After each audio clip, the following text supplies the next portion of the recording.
কালীগঞ্জে শত বোতল ফেন্সিডিল সহ ব্যবসায়ী আটক।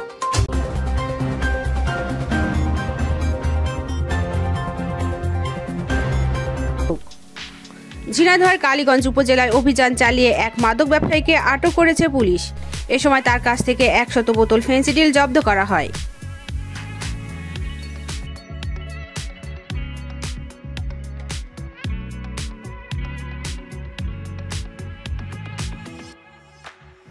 শুক্রবার রাত 10:30টার দিকে তাকে আটক করা হয়। আটককৃত ব্যক্তি হলেন যশোর চৌগাছা উপজেলার রামকৃষ্ণপুর গ্রামের রেজাউল ইসলামের ছেলে রনি আহমেদ।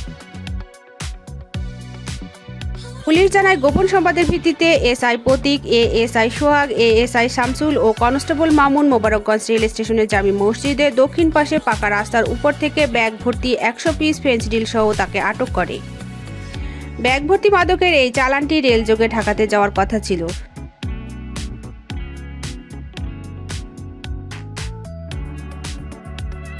কালীগঞ্জ থানার ভারপ্রাপ্ত কর্মকর্তা মোহাম্মদ আবু আজিব ঘটনার সত্যতা নিশ্চিত করে বলেন, এ ঘটনায় মাদকদ্রব্য নিয়ন্ত্রণ আইনে শনিবার থানায় মামলা করা হয়েছে। আটককৃতদের আদালতের মাধ্যমে কারাগারে পাঠানো হয়েছে। সংবাদ পেয়েছিলাম যে আমাদের কালীগঞ্জ মোবারকগঞ্জ রেল স্টেশন থেকে কিছু মাদক ঢাকা পাচার হবে, ওটা ক্যারি করার জন্য একজন লোক অবস্থান করতেছে। উক্ত সংবাদের ভিত্তিতে আমাদের অফিসার ফোর্স গিয়ে সেখান থেকে ওই ব্যাগ সহযোগী সন্দেহ করে তার ব্যাগ তল্লাশি করে সেখান থেকে 100 বোতল ফেন্সিডিল উদ্ধার করা হয়।